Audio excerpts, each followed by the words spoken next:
Boa noite, irmãos. Que a graça e a paz seja com todos. Amém? Nós já temos esse desafio, o texto já está aberto e lido.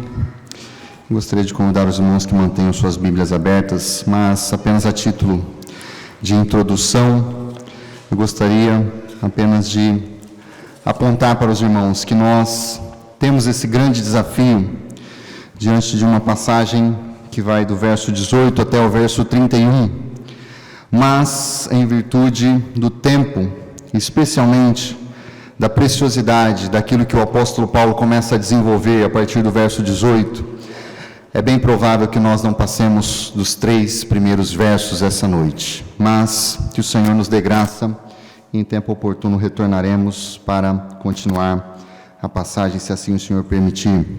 Mas eu gostaria de meditar com os irmãos essa noite, olhando para esse texto, para essa grande passagem, nesses 3 primeiros versos, num primeiro momento, colocando a nossa atenção, mas se nós olhássemos para tudo aquilo que nós lemos, eu poderia dar um título, que para os irmãos seria este, aqueles que gostam de anotar, o escândalo e a glória do Evangelho. Essa seria a mensagem de toda essa passagem. Mas quando nós dividimos em pequenas partes e tentamos entender aquilo que o apóstolo está desenvolvendo, eu poderia particionar esse escândalo e essa glória do Evangelho em outros 2 subtemas que eu gostaria de compartilhar com os irmãos para que nós tentemos entender um pouco melhor aquilo que está sendo apresentado diante de nós. Num primeiro momento, do verso 18 até o verso 25, eu vejo que o apóstolo Paulo se foca em um poderoso e sábio escândalo, que é o escândalo do Evangelho. O poderoso e sábio escândalo do Evangelho. Mas do verso 18 até o verso 20, esse poderoso e sábio escândalo do Evangelho revela aquilo que nós queremos pensar nessa noite. A insensatez daqueles que se consideram sábios. A insensatez daqueles que se consideram sábios diante do Deus que se revela por meio de Jesus Cristo e este crucificado. Antes de nós entrarmos na exposição propriamente dita, eu gostaria apenas de compartilhar com os irmãos 2 situações ou 2 casos que ilustram para mim o grande desafio que é olhar para essa passagem que está diante de nós e começar a entender aquilo que o apóstolo Paulo chama de insensatez ou loucura, a loucura do Evangelho. Eu vou citar aqui um caso recente, ainda está circulando pela internet, de um jovem americano chamado Brent Jean, e o caso é o seguinte: o irmão de Brent, Bothan Jean, foi morto a tiros por Amber Geiger, uma mulher policial de Dallas, e segundo ela mesmo disse, ela confundiu o apartamento da vítima com o seu.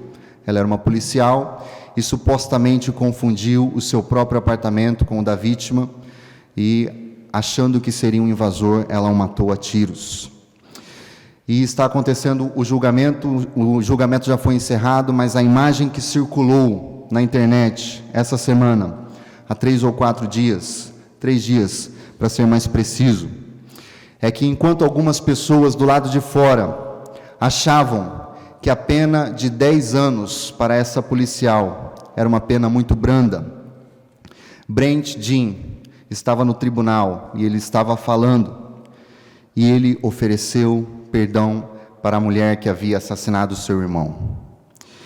Enquanto algumas pessoas questionavam a pena ser muito branda, esse jovem cristão ofereceu perdão a essa mulher, e ele abordou ela dizendo que queria dar esse perdão, pediu para a juíza se poderia dar um abraço nela.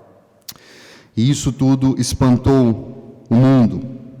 Mas esse jovem, Brent Jean, ele disse para Geiger, a assassina do seu irmão, que ele acredita que o seu irmão gostaria que ela entregasse sua vida a Cristo, e que se ela pedisse perdão a Deus, ela receberia. Quero o melhor para você, disse ele. Isso é exatamente o que Bothan, o meu irmão, gostaria que você fizesse. E o melhor seria entregar a sua vida a Cristo. Irmãos, isso ilustra a loucura que nós iremos tratar nessa noite. Mas eu vou descer um pouco mais. Se essa imagem de um irmão perdoando a assassina do seu irmão, de um ente querido, de um ente próximo, já nos choca e nos comove, nos lembra do poder da graça que há em Cristo Jesus. Eu vou descer um pouco mais e colocar o dedo um pouco mais na ferida, lembrando de uma história de um conselheiro, um pastor e conselheiro cristão chamado Jay Adams. Em um livro chamado De Perdoado a Perdoador, ele fala sobre o caso de uma filha que sofreu abusos do próprio pai. E depois de adulta, quando ela se converte a Cristo, ela resolve procurá-lo, porque ela sabe que tem a responsabilidade de compartilhar com ele o Evangelho. Agora, como crente em Cristo, ela queria dizer para ele que o perdoava. Ela marcou alguns encontros locais em público e avisou ele: se você tentar alguma coisa, a conversa termina. E esse foi o acordo deles. E ela viu nisso uma oportunidade de testemunhar daquilo que Cristo tinha feito por ela. E ela precisava comunicar a mensagem para aquele que era o seu pai e também o seu ex-abusador. Isso, irmãos, é muito sério, é muito grave, porque nos mostra que muitas vezes nós estamos junto com os coríntios, desprezando o poder do Evangelho, passando por cima do poder da graça de Deus, porque nós nos esquecemos da cruz. Então nós vamos agora sim poder retornar para tudo isso que é apresentado diante de nós e considerar esse poderoso e sábio escândalo do Evangelho, que revela a insensatez daqueles que se consideram sábios. Eu gostaria que você voltasse os seus olhos para o verso 18, porque é exatamente isso que o apóstolo Paulo inicia dizendo: pois a palavra da cruz é insensatez para os que estão perecendo, mas para nós que estamos sendo salvos é o poder de Deus. E aqui o apóstolo Paulo usa a expressão palavra da cruz, ou o logos da cruz. E essa é a mensagem, segundo ele, que divide os seres humanos em dois grupos. Se Deus olhasse para nós aqui nessa noite, Ele não veria aqueles que são bons e aqueles que são ruins. Ele não veria aqueles que praticam boas obras e são aceitos aos seus olhos, e aqueles que não praticam boas obras, aqueles que são religiosos e aqueles que não são religiosos. Olhando para cada um de nós aqui, assim como para toda a humanidade, Deus nos enxerga por meio de dois homens. Nessa noite, ou você está morto junto com Adão, o primeiro homem que caiu em pecado, e junto dele todos nós pecamos, ou você é visto pendurado junto com ele como seu representante, debaixo da queda, debaixo da condenação, ou Deus te vê através de Jesus Cristo, se você está unido a Ele pela fé somente, e se você está salvo pelo poder da cruz. Os filhos de Adão, como nós vemos também nessa passagem, e o apóstolo Paulo desenvolve isso claramente, os filhos de Adão, como nós éramos, nós que estamos em Cristo hoje, consideram a cruz uma insensatez, e é isso que nós vamos meditar nessa noite. E o grande desafio para aqueles que não estão em Cristo, aqueles que não se voltaram para o Salvador, aqueles que não abraçaram a Cristo pela fé e receberam o perdão gratuito de Deus, é que eles veem somente loucura, a sofisticação humana, o desejo de se apegar às suas próprias obras, o desejo de acreditar que existe algum artifício humano, algo que possa ser feito pelo homem para agradar a Deus. Isso é muito difícil de ser rejeitado, porque reside aí o orgulho humano. E é loucura quando nós apresentamos para os homens que todos aqueles que são salvos única e exclusivamente pelos méritos de Cristo Jesus, pela obra de Cristo Jesus. Os filhos de Adão que não estão em Cristo, que são vistos por Deus, ainda pendurados àquele primeiro homem, àquela primeira queda e aquele primeiro pecado, praticando as obras de condenação, se esquecem que o Deus perfeitamente santo aceita somente uma justiça perfeitamente santa, para que qualquer criatura permaneça diante de sua presença santa. Cristo foi enviado por Deus para ser um novo representante, sustentando a justiça perfeita de Deus por sua própria obediência, por seus méritos, enquanto nos salva pelo seu poder unicamente. Mas voltamos para o problema: o orgulho humano, o orgulho da raça caída dos filhos de Adão, não aceita um substituto, não descansa em um substituto. Aos seus próprios olhos, todos aqueles que estão aqui e do lado de fora, que não conhecem a Cristo Jesus como seu Senhor e Salvador, se consideram justos o suficiente, especialmente quando se comparam com aqueles que são piores. Nós falamos de um caso muito grave de assassinato, de um outro caso de abuso sexual. E algumas pessoas podem dizer: eu nunca pratiquei isso. Muito pelo contrário. Eu sou alguém que leva a sério a moral, os costumes. É difícil para os filhos de Adão abandonarem o seu próprio orgulho. Mas a mensagem do Evangelho precisa ferir os corações e as mentes, para estabelecer uma distinção, e é dessa distinção que o apóstolo Paulo está falando, quando nós colocamos os nossos olhos em Cristo, que é a expressão do padrão perfeito de Deus. Nós encontramos não somente isso, mas também a gravidade dos nossos pecados. O padrão de Deus é tão alto que o próprio Filho de Deus precisou vir. Os nossos pecados são tão graves porque foi o próprio Filho de Deus que precisou morrer.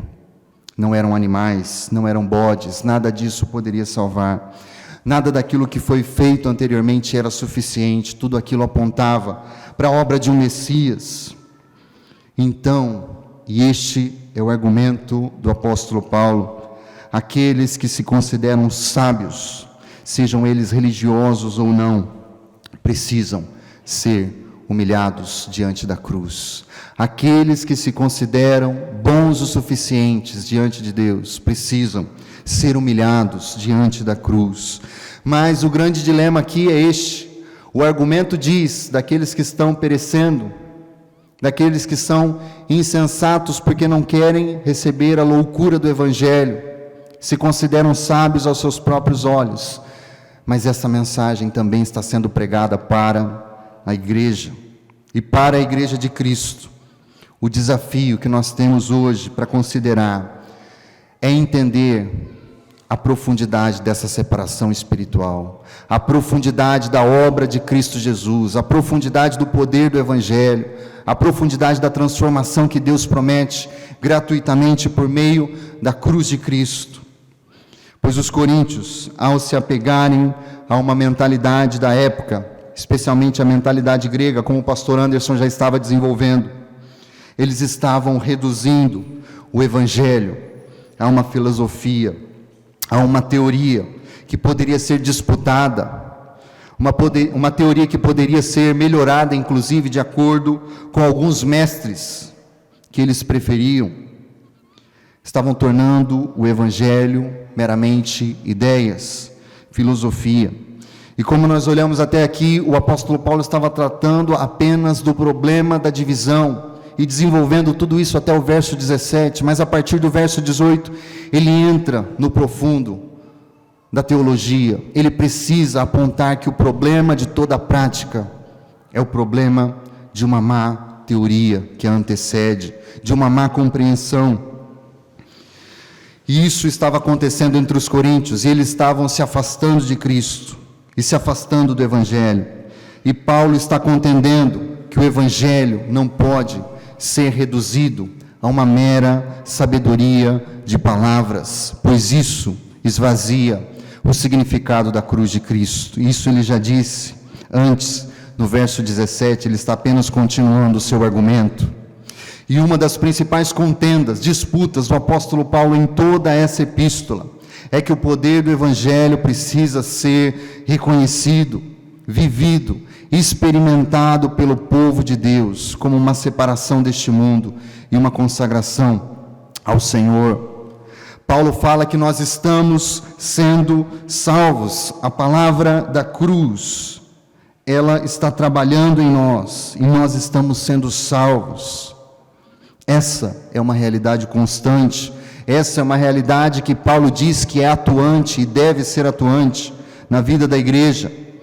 E ele retornará a isso lá no verso 31, como nós já lemos, quando ele fala dos 3 estágios da salvação na vida do crente: a justificação, a santificação e a redenção final. Em todos os estágios, Cristo é o centro de tudo isso. E uma das marcas dessa atuação poderosa do Evangelho envolve uma mudança de mentalidade, uma mentalidade celestial. A mente de Cristo precisa governar o povo de Deus. E como isso acontece? Por meio da palavra, como nós veremos no verso 19. Mas aqui eu gostaria apenas de considerar esse absurdo, este escândalo, essa insensatez que é a mensagem do Evangelho, cria algumas dificuldades para nós. No âmbito pessoal, se você é um crente como eu, nós seremos muitas vezes tentados, naturalmente, a rejeitar o escândalo e a simplicidade dessa cruz. E nós precisamos lembrar, como está no seu boletim, depois atente para ele, que a cruz que nós hoje carregamos muitas vezes de maneira natural, portamos ela em camisetas, alguns em adereços. A cruz é um instrumento de condenação e morte, um instrumento de condenação e morte para os romanos, para os gentios, para os gregos, como Paulo está chamando todos aqueles que são gentios nessa epístola. Mas, para o judeu, a cruz é um ato de maldição pública. Nós temos, muitas vezes, a tendência de nos esquecer o modo pelo qual Deus nos salvou. Um escândalo, mas um escândalo que nós queremos muitas vezes enfeitar e nos afastar dele. Eu gostaria de convidar os irmãos para que nós abramos as nossas Bíblias em Deuteronômio, no capítulo 21. E nós vamos pensar a respeito do significado da cruz aos olhos de um judeu, observando tudo aquilo que foi feito no Calvário. Um judeu provavelmente se lembraria dessa passagem, Deuteronômio 21, verso 22 e verso 23.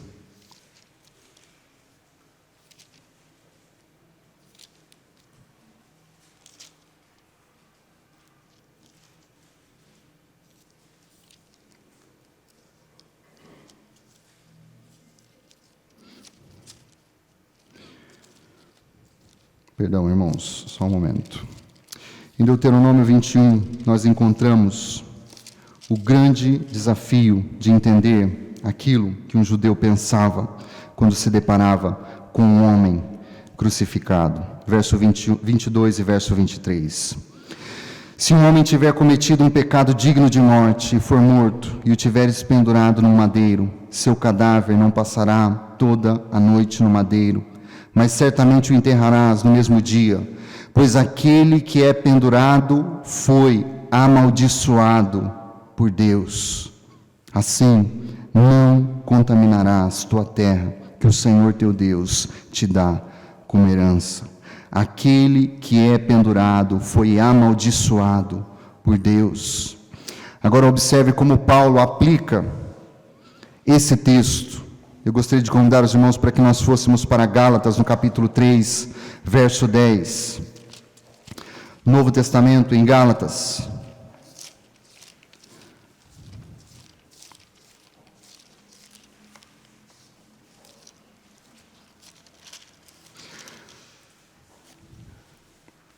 Gálatas, capítulo 3, verso 10. Nós leremos o verso 10, o verso 13 e o verso 14. Assim diz a palavra do Senhor: pois todos os que são das obras da lei estão debaixo de maldição, porque está escrito: maldito todo aquele que não permanece na prática de todas as coisas escritas no livro da lei. Verso 13: Cristo nos resgatou da maldição da lei, tornando-se maldição em nosso favor, pois está escrito: maldito todo aquele que for pendurado em um madeiro. Isso aconteceu para que a bênção de Abraão chegasse aos gentios em Jesus Cristo, a fim de que recebêssemos a promessa do Espírito pela fé. E aqui Paulo está fazendo uma citação direta de Deuteronômio no capítulo 21. Se lá ele diz que aquele que foi pendurado em um madeiro é considerado um amaldiçoado por Deus, ou maldito de Deus, em algumas versões, aqui ele está dizendo que a mensagem do Evangelho envolve reconhecer que essa maldição era minha e era sua, porque maldito todo aquele que não permanece na prática de todas as coisas do livro da lei. Por isso, era necessário que o Filho de Deus se fizesse maldito. E isso é muito sério, e isso é muito grave, porque no centro da nossa fé nós encontramos esse grande escândalo que desafia todos os seres humanos e desafia a igreja a olhar para Cristo Jesus. E essa é uma verdade constante que este verso que nós lemos também nos ensina, o verso 18: o Evangelho será necessariamente ofensivo para todos aqueles que estão perecendo. E se nós pensamos em tudo isso que significa ser pendurado e ser amaldiçoado por Deus em uma mentalidade judaica, aqui nós percebemos que o Evangelho, ele traz uma distinção, uma separação daqueles que conhecem a Cristo, aqueles que olham para a cruz e encontram o propósito de Deus por meio da cruz de Cristo, da cruz do Calvário. Mas todos os outros necessariamente irão sentir um desconforto com essa mensagem, serão desafiados com essa mensagem. Ela é uma ofensa para o judeu, ela é uma ofensa para qualquer pessoa que queira olhar para as Escrituras e não entenda o papel central de Jesus Cristo. E aqui um desafio, irmãos, para nós considerarmos todas as mensagens que nós ouvimos. Quando você se depara com uma pregação, ainda que essa pregação seja bíblica, ainda que a palavra de Deus seja aberta e exposta diante de você, ainda que você tenha ouvido bons conselhos, boas recomendações, se Cristo crucificado, o escândalo da cruz não foi apresentado, você não ouviu uma pregação cristã. Isso significa que se um judeu entrar aqui nessa noite, eu posso falar sobre várias questões que envolvem sabedoria da parte de Deus, aquilo que Deus espera de nós como filhos, aquilo que Deus diz para nós fazermos, mas no final da minha pregação, ele deverá se sentir profundamente incomodado, porque eu não estou pregando simplesmente uma nova vida, uma nova moral, uma nova ética, um novo caminho para que você faça as coisas da maneira correta. Eu estou pregando a Cristo crucificado, e todos aqueles que não estão se submetendo à cruz de Cristo estão debaixo da condenação, permanecem debaixo da maldição. E isso é muito sério. E aqui nós estamos começando a entender que o apóstolo Paulo está trazendo esse evangelho para o centro, mas ele não somente diz isso, que esse evangelho é o centro da igreja, mas que esse evangelho também é o centro da revelação de Deus. Ele cumpre os propósitos de Deus, que vem desde o Antigo Testamento, desde a Antiga Aliança. Se você observar o verso 19, é exatamente isso que ele está dizendo: pois está escrito, destruirei a sabedoria dos sábios e anularei a inteligência dos inteligentes. A revelação de Deus é uma outra pedra de tropeço para todos os homens, e um alerta para a igreja em todas as eras. Assim como a cruz é o poder vindo da parte de Deus, ela é também a expressão máxima e o cumprimento da revelação das Escrituras. O nosso ministério cristão, irmãos, ele tem uma marca diferenciadora do mundo, que pode ser resumido nessas duas palavras: está escrito. O selo da aprovação de Deus não se encontra na capacidade, na eloquência, na criatividade, na inventividade humana. Nada disso é o centro da nossa fé, mas a nossa fé diz respeito unicamente a essas duas palavras: está escrito. E existem, irmãos, como eu tenho comentado algumas vezes aqui, o pastor Anderson tem trazido alguns desafios também com relação àquilo que nos cerca e está à nossa volta. Existem aqueles que dizem que creem em Cristo. Pastores estão pregando essa noite, eles dizem que creem em Cristo, mas eles dizem que a Bíblia está cheia de erros. Pastores da nossa denominação, alguns pregando essa noite, no meio da semana dando aula nos seminários e dizendo exatamente isso que eu estou dizendo para os irmãos. E o pastor Anderson é testemunha, ele pode confirmar isso. Eu creio em Jesus, mas a Bíblia está cheia de erros. Eu sou um cristão, eu sou um batista, eu sou um pastor, eu creio em Cristo, mas a Bíblia é um livro cheio de erros, um livro antigo. E qual é o problema com isso? A minha pergunta para essa pessoa seria: em qual Jesus você crê? De onde você obtém alguma informação sobre esse Jesus? Ou ele é o Jesus da Bíblia, como ele é apresentado, ou ele é o Jesus das suas preferências pessoais? E para piorar um pouco, eu gostaria de questionar aqueles que dizem isso, aqueles que ensinam isso, porque algumas pessoas vão além, professores também de seminário, pastores também, e dizem que eles não creem no Jesus do apóstolo Paulo, eles creem no Jesus do Evangelho. O apóstolo Paulo também foi um outro homem que escreveu tantas coisas erradas, era um machista, era um homem com uma mentalidade pequena. Eu creio no Jesus dos Evangelhos, e existem aqueles que dizem isso, inclusive dentro da nossa denominação. A minha pergunta para essa pessoa seria muito simples: qual evangelho estava escrito quando Paulo estava escrevendo 1 aos Coríntios? Eu vou dizer para os irmãos: nenhum evangelho estava escrito quando Paulo começou a pregar e a proclamar Cristo crucificado. E ele fazia isso apontando para toda a Escritura da antiga aliança. E ele plantou essa igreja sem a mensagem dos evangelistas estar registrada. Então, que Jesus que você acredita? Eu gostaria de dizer que não há opção para nós, irmãos. Ou o evangelho é o evangelho que está registrado em toda a Sagrada Escritura, nos evangelhos, nas epístolas e em todas as cartas do Novo Testamento, em todos os escritos do Novo Testamento, ou nós estamos passando por cima daquilo que Deus estabeleceu. Isso é muito sério. Isso nos lembra que a Bíblia como um todo é o testemunho de Cristo, e é isso que o apóstolo Paulo está dizendo.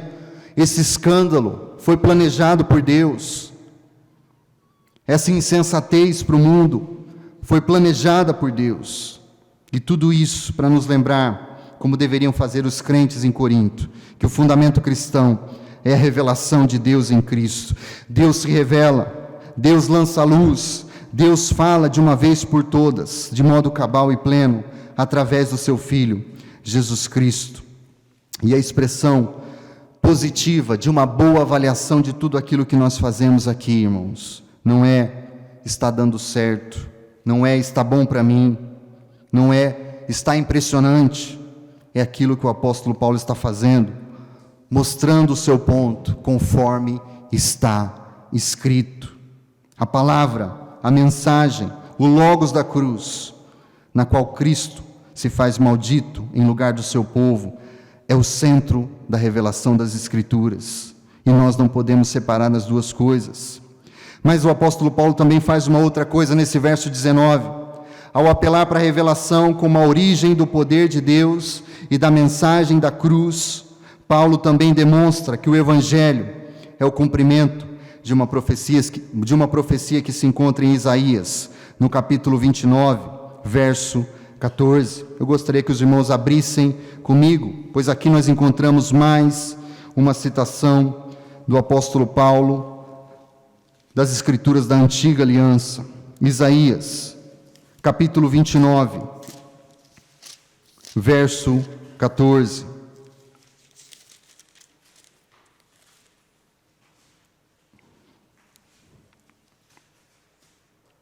Para nós entendermos o contexto daquilo que é dito, nós leremos o 13, o 14 e o 15.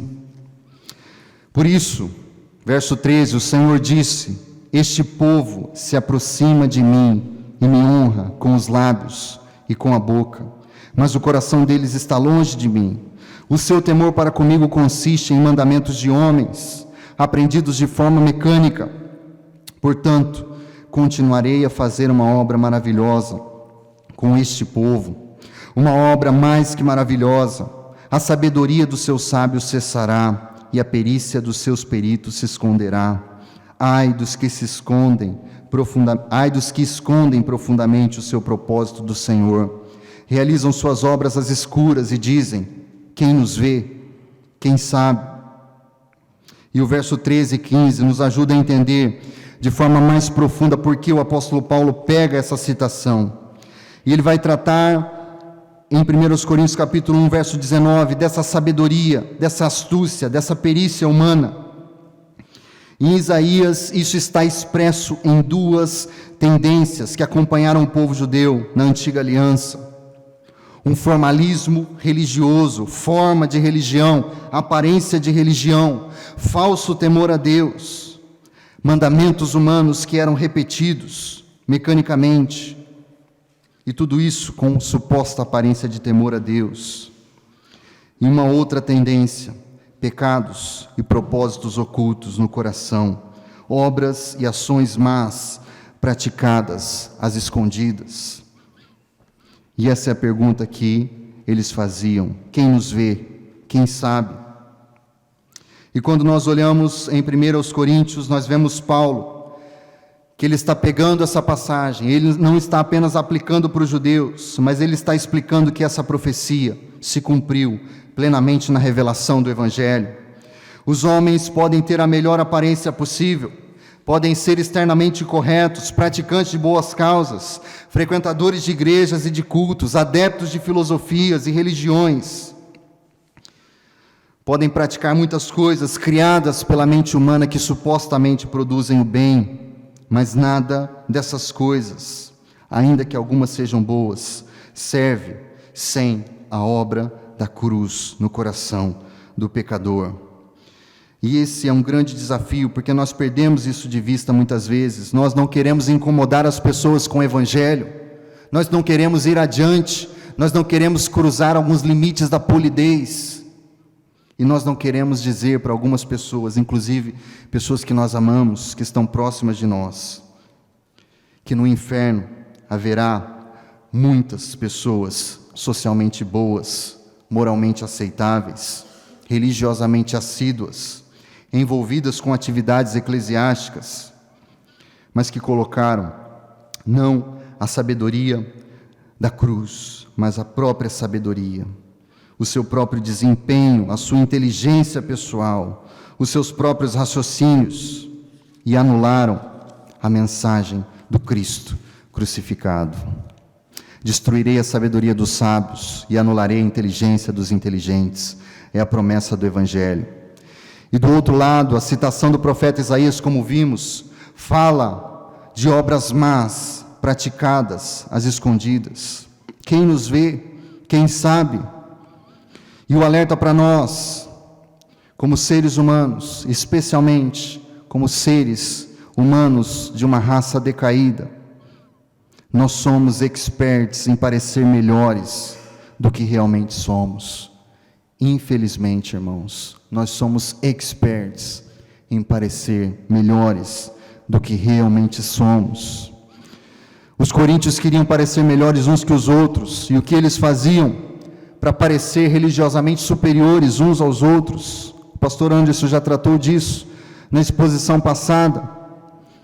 Eles diziam que uns faziam parte de um grupo ou de outro, de Apolo, de Cefas, de Paulo. Os mais santarrões diziam: eu sou de Cristo, e rejeitavam os outros. Mas esse discurso de aparência e pompa religiosa ocultava um orgulho ainda pior, um orgulho espiritual. Quem nos vê, quem sabe? É a pergunta que faziam aqueles judeus antes de Cristo.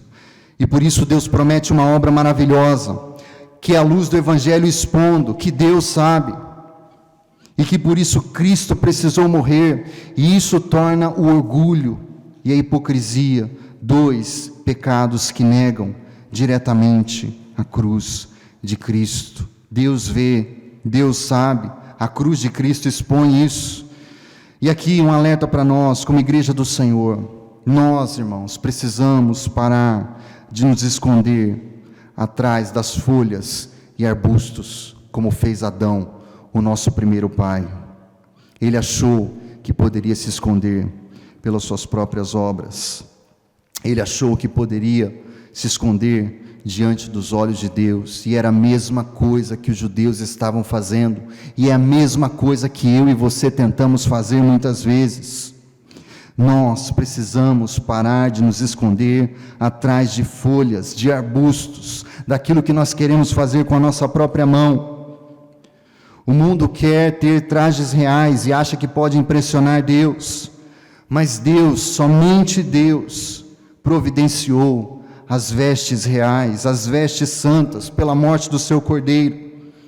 Meu amigo, se você acredita, irmão em Cristo, que pode confessar a Ele e guardar o seu orgulho, ou guardar qualquer pecado oculto, há um alerta para você nessa noite: corra para a cruz de Cristo, revista-se de Cristo Jesus, pare de se justificar, pois aquele que se justifica não procura a justiça de Deus. Que Deus anule a nossa falsa sabedoria, que Deus anule a nossa falsa astúcia mundana, que muitas vezes nos fazem crer que nós podemos nos esconder dele. Que Deus anule a falsa sabedoria e astúcia mundana do meio do seu povo. Olhe para Cristo, anule as suas pretensões orgulhosas, rebaixe-se sob a mão de Deus, para que Ele, no seu devido tempo, o exalte junto daquele que foi morto, mas vive eternamente. E aqui algumas considerações para nós aplicarmos também isso em nossas vidas pessoais, de uma maneira mais profunda. E um grande desafio para nós, que pensamos igreja, que queremos ser uma igreja segundo este Evangelho, segundo a vontade do Senhor, é que muitas vezes nós não queremos o poder do alto e a palavra do alto, mas muitas vezes nós queremos a insensatez espiritual daqueles que estão perecendo. E a pergunta é: como? E aqui um alerta, especialmente para aqueles que se envolvem com liderança, seja ela qual for. Nós abraçamos a insensatez espiritual do nosso mundo, quando muitas vezes esquecemos que o nosso cristianismo é uma religião revelada, é uma fé revelada. Deus falou, Deus disse. Se Ele não falasse, nós estaríamos em trevas até hoje. Não é uma religião inventada pelos homens. O que Deus diz, não a minha criatividade, não a sua criatividade, isso é o centro da nossa fé e da nossa prática. E aqui uma pergunta um pouco mais desafiadora: significa que Deus não se agrada de beleza, de criatividade, que isso não deve existir? E eu diria que sim, mas essas coisas nunca devem ocupar o centro. Todas essas coisas devem servir a cruz de Cristo. Mas se elas ofuscam a cruz de Cristo, se a criatividade e a beleza que você inventa na sua mente, se eu invento algo que ofusca a imagem estampada de uma cruz sangrenta, onde Cristo Jesus padece por nós, Isso deve ser removido. Isso deve ser tirado de lado. E Spurgeon diz que pelo fato de nós odiarmos uma cruz, onde o Salvador sangra e revela a profundidade do nosso pecado, muitas vezes nós queremos pegar essa cruz e encher ela de pérolas, revestir ela de ouro, para que ela seja mais aceitável. Nós queremos aqui, como Igreja Batista Saron, nós queremos como povo de Deus, olhando para esse Evangelho, a beleza de vidas que morreram para o pecado e para si mesmas, e ressuscitaram para Deus, para a santidade e para o serviço. E se você quer ser criativo, eu gostaria de te dizer que há muito espaço para ser criativo. Seja criativo, pensando em modos de exaltar a cruz de Cristo na sua vida e na vida dos seus irmãos. Como eu posso fazer isso? Como eu posso visitar, aconselhar, servir, discipular, ensinar, encorajar, para que Cristo seja tudo em todos?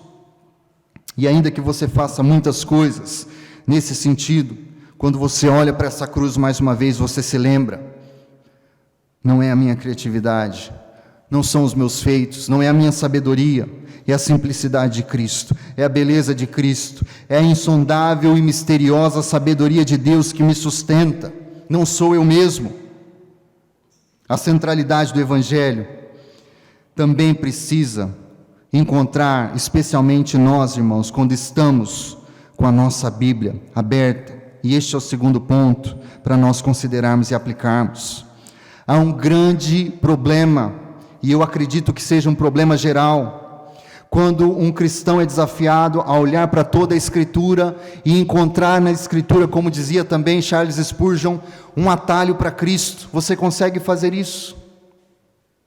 Se eu abrir para você qualquer trecho das Escrituras, você consegue me dizer, ou dizer para algum incrédulo: isso aqui está falando de algo que tem relação com Jesus Cristo e com a mensagem do Evangelho.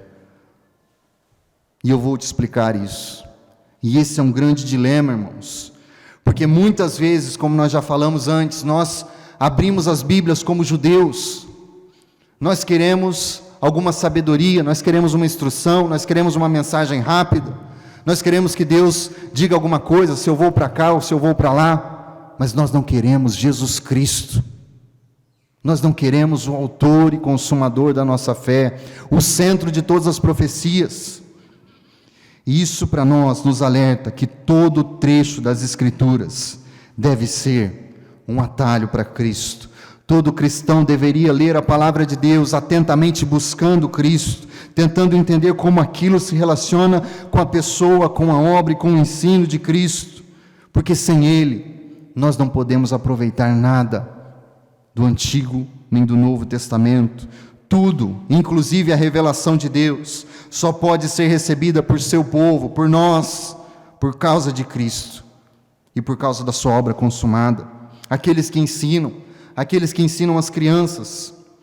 Quando nós apresentamos a Bíblia para alguém, nós estamos dando um discurso motivacional, dizendo: ó, seja como Davi, seja como Sansão, seja como esse ou como aquele. Será que essas pessoas são o centro das Escrituras? Ou são figuras apagadas que apontam para o verdadeiro centro, que é Jesus Cristo? Nós precisamos considerar isso atentamente. E no verso 20, nós vemos Paulo finalizando a apresentação do Evangelho, esclarecendo e deixando bem claro e exposto aos nossos olhos que Deus mesmo cuidou e preparou para que o sábio, o instruído, o questionador desta era fossem reduzidos a nada por meio dessa mensagem. E aqui nós vamos recapitular, porque nós estamos dentro de um longo argumento, porque o centro de tudo isso que está sendo falado é o Evangelho, mas Paulo está trazendo o Evangelho para tratar de um problema específico da igreja, e esse problema está no verso 10. O apóstolo já havia iniciado o seu discurso, preocupado com a unidade da igreja, e ele já conseguiu demonstrar algumas coisas. Primeiro ponto: a discórdia em Corinto nasce, e também nasce nas nossas igrejas, quando a exaltação de pessoas, e não da pessoa de Cristo, se torna algo comum. Alguns exaltavam líderes, Outros exaltavam a si mesmos quando entravam na disputa e diziam com orgulho que eram melhores do que os outros, pois eram de Cristo. De fato, o espírito faccioso nasceu ali, quando personalidades, grupos humanos se tornaram a preocupação central na igreja. E como nós já ouvimos, na prática, isso significa, aos olhos do apóstolo Paulo, rasgar a Cristo, produzir cisma.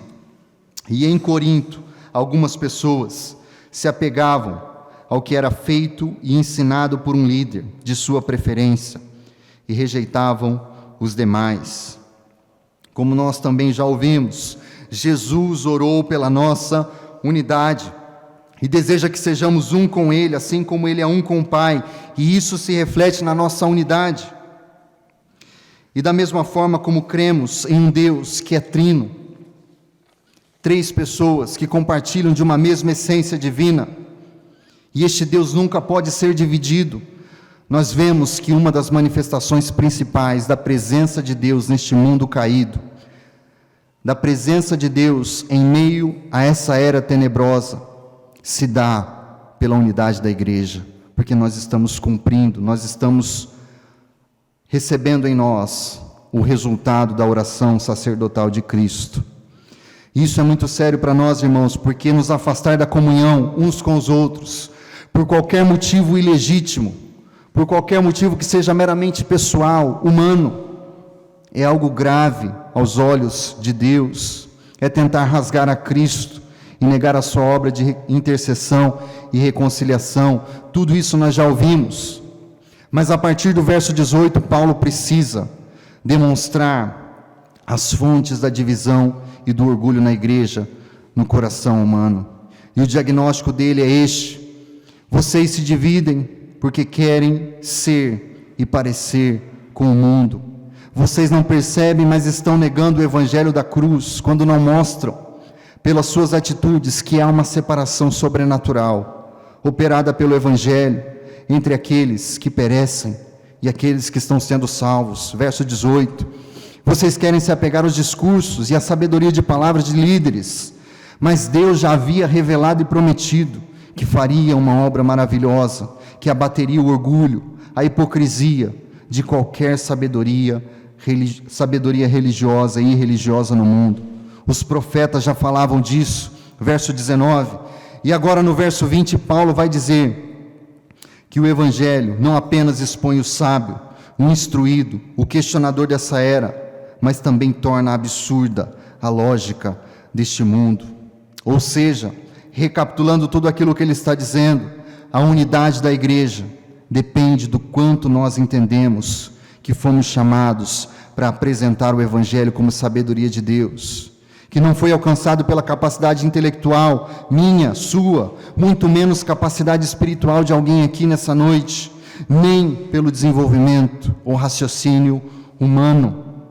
Enquanto não entendermos que a mensagem da cruz é radicalmente diferente de todas as outras mensagens religiosas, filosóficas, sociais, morais, éticas e todo tipo de teoria humana, estaremos negando o seu poder e a sua atuação em nós. Estamos nos privando de Cristo e da sua glória, do seu poder e do seu domínio sobre as nossas vidas. Nós não pregamos, irmãos, exemplos morais como fonte de salvação.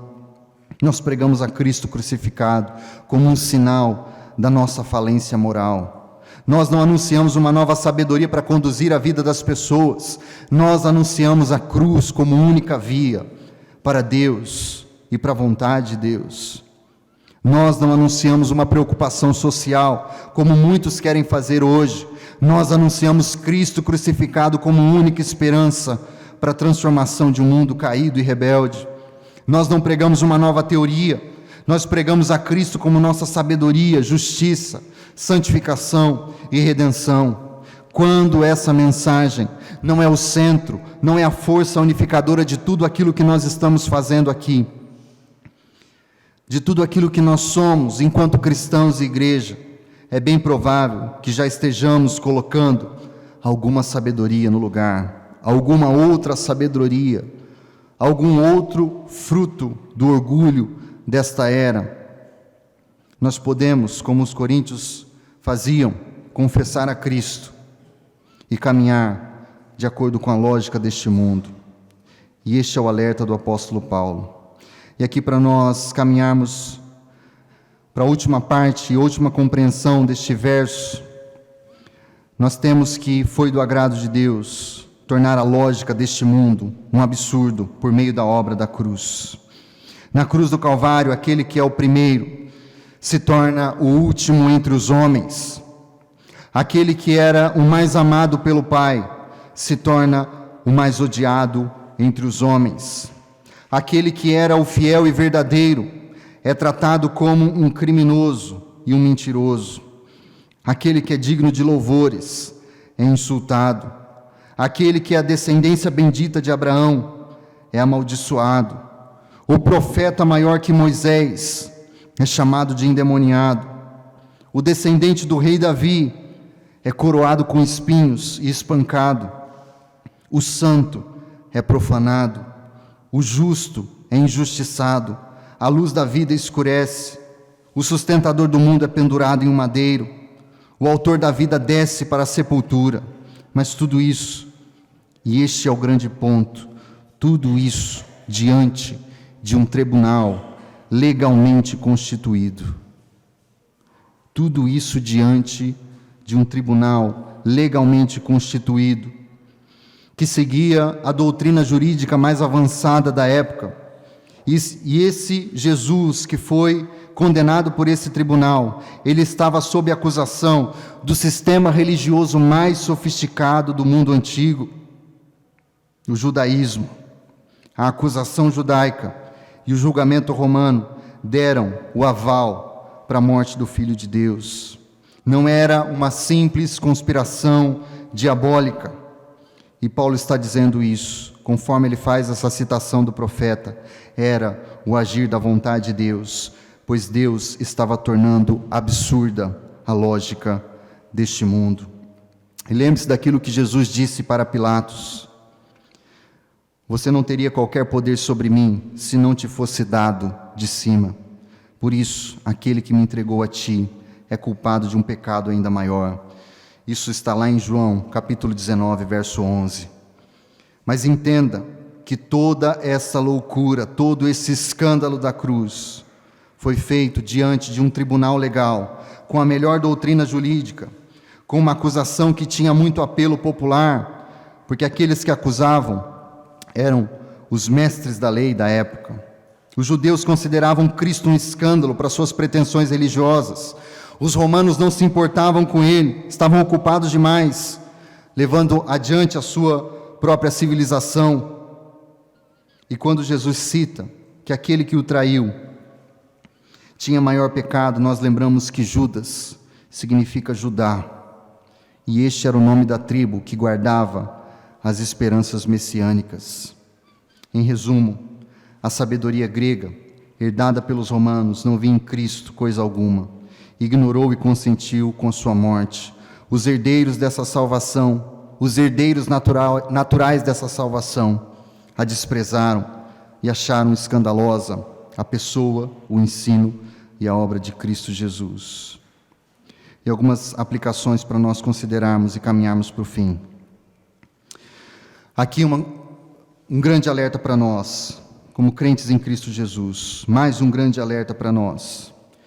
Eu vejo que muitas vezes, irmãos, nós estamos concentrando o nosso esforço em tantas coisas que são periféricas e tão pouca preocupação com aquilo que é central. Especialmente quando eu olho para movimentos de jovens, como isso é um desafio, e eu já estive envolvido com muitas coisas, e depois parei, pensei, considerei, abandonei muitas coisas também, mas eu posso dizer com uma certa propriedade, porque eu estive lá também, e eu sei que o desejo de muitos jovens é criar uma nuvem de fumaça e projetar uma cruz com luzes nela. E eu estive envolvido com isso, e posso dizer para os irmãos, quanto cansaço, quanto trabalho, quanto esforço, quantas atividades, mas eu também me pergunto, quantos frutos permanecem até hoje? E eu posso dizer que muitos que se pareciam frutos, na verdade se mostraram não como frutos, mas estavam envolvidos com muitas atividades, mas não conheciam a Cristo, ou se afastaram completamente no meio do caminho. E esse é um grande alerta para essa geração que quer ser sofisticada demais, que quer ser impressionante, como os coríntios também queriam isso. Eles gostavam disso. Não eram luzes, não era fumaça, mas era o discurso. Tem que falar a minha linguagem. E isso é muito sério, porque Paulo está dizendo que a forma que Deus aceita com que as coisas sejam feitas na igreja é a forma da cruz. Uma cruz rude, uma cruz simples, uma cruz escandalosa. Você tenta enfeitar e adornar ela e o Espírito Santo sai, porque não está mais a mensagem poderosa agindo, não é mais a mensagem que está ganhando pessoas, mas são os adereços, são os adornos. E o pastor Mark Dever diz algo que é muito interessante: com aquilo que você ganha as pessoas, é para aquilo que você ganha as pessoas. Você quer ganhar as pessoas com música? Quando elas acharem música melhor, elas vão embora. Você quer ganhar as pessoas com conforto na igreja? Quando elas acharem uma igreja mais confortável, elas vão embora. Mas quando você ganha as pessoas com o Evangelho, elas são alcançadas e ganhas para o Evangelho. Mas isso, irmãos, exige um desprendimento que muitas vezes nós não temos. E nós não queremos ter. Nós queremos a comodidade dos enfeites, dos adereços, de tantas coisas que são colocadas, balões na frente da cruz, qualquer coisa menos a cruz. O que vão pensar de nós se nós anunciarmos essa mensagem tão escandalosa? E aqui apenas para deixar um outro alerta bastante importante para nós, olhando para tudo isso que nós falamos, essa mensagem separa, essa mensagem divide, como Paulo iniciou falando. Essa mensagem não apenas humilha e rebaixa os sábios da nossa era, mas também ela mostra as riquezas da graça de Deus. Deus sabe que a resposta do homem sem Cristo sempre será negativa para o seu chamado. Nós já falamos disso tantas vezes. Todos estão mortos em seus delitos e pecados. Mas Deus, o nosso Deus, Ele escolheu salvar um povo para manifestar as riquezas da sua graça. E isso precisa mexer com o nosso coração, irmãos, porque nós não temos o que temer, porque nós já sabemos que se Deus não agir, nós seremos rejeitados. Muitos vão ouvir, muitos irão se encher de raiva, muitos irão odiar ainda mais Cristo e o seu povo quando nós proclamarmos essa mensagem. Outros vão agir com indiferença e com desprezo, mas para nós e para todos aqueles que serão salvos, há poder nessa mensagem. Deus determinou que ela aniquilaria e condenaria todos os raciocínios deste mundo sem Deus. Você crê no poder dessa mensagem? Você crê que somente a pregação fiel do Evangelho, na dependência do poder do Espírito Santo, pode virar esse mundo de cabeça para baixo, como fizeram os apóstolos? E uma pergunta que é um pouco mais difícil para nós, porque nós gostamos de manter a nossa boa aparência, como nós já falamos. Você tem se tornado insensato aos olhos deste mundo para crescer e continuar a crescer no conhecimento de Cristo. Muitas coisas poderiam ser ditas sobre tudo isso que nós falamos, mas eu deixo para as cenas do próximo capítulo. E aqui eu gostaria apenas de encerrar, lembrando os irmãos, que este é um grande desafio, não somente para os que estão do lado de fora, mas o escândalo da cruz precisa ser retomado nas nossas igrejas, nas nossas vidas, na nossa devoção pessoal, na nossa leitura da Bíblia, no nosso compartilhar da mensagem, com as pessoas com quem nós conversamos. Nós precisamos resgatar uma mensagem que é escandalosa e profundamente desafiadora. Essa é a mensagem poderosa de Deus. Essa é a mensagem que nós recebemos. Vamos nos colocar em pé, aqueles que assim puderem, estaremos orando.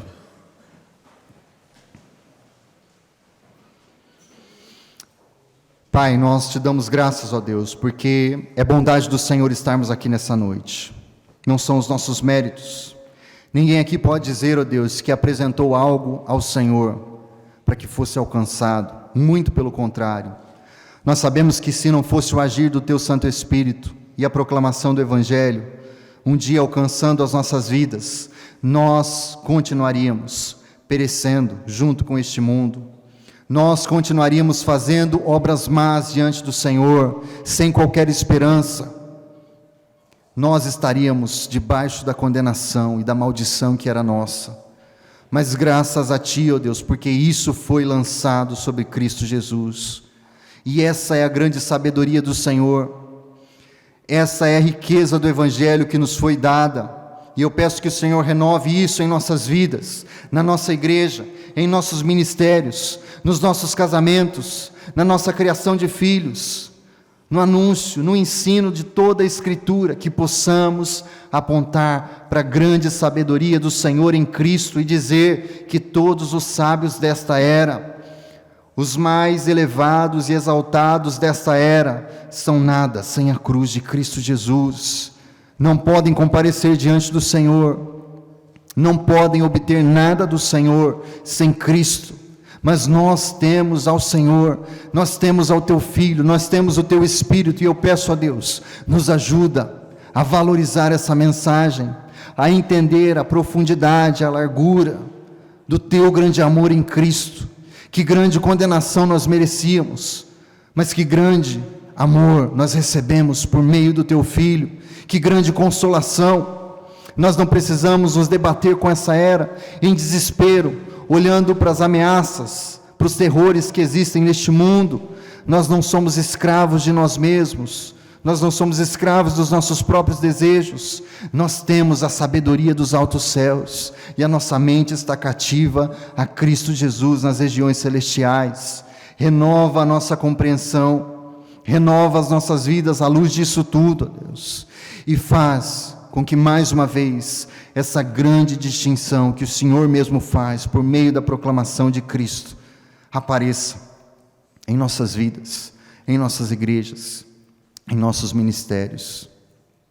Ó Deus, tem misericórdia de nós. Jesus não foi morto nem crucificado porque era um homem bom, porque ele fazia o bem, mas tudo isso era o plano do Senhor para nos livrar da tão grande condenação que nós merecíamos e que todos merecem. E o Senhor nos chama a compartilhar isso. Tem misericórdia do Teu povo, tem misericórdia de mim e dos meus irmãos. E nos ajuda, Deus, se nos esquecemos, se nos afastamos, se nos esfriamos, se colocamos outras coisas que são periféricas, secundárias no lugar. Traz uma nova compreensão de Cristo e da sua cruz para o centro das nossas vidas, nos conduz ao Calvário, nos ajuda a nos abrigar, ó Deus, da Tua ira, da Tua indignação, na sombra da cruz do Calvário, reconhecendo os méritos que há somente em Cristo Jesus. Tem misericórdia de nós. Nós oramos, suplicamos, e nós Te bendizemos, porque nós, ó Deus, reconhecemos grande, sábio, poderoso, maravilhoso é o nosso Deus. Quão grande obra o Senhor fez por nós, nos livrando de nós mesmos, nos livrando da condenação que merecíamos, nos livrando do afastamento da Tua vontade, nos livrando de uma eternidade sem o Senhor. Tem misericórdia de nós e continua a agir por Teu Santo Espírito, para a glória do Senhor mesmo. Em nome de Jesus Cristo nós oramos. Amém e amém.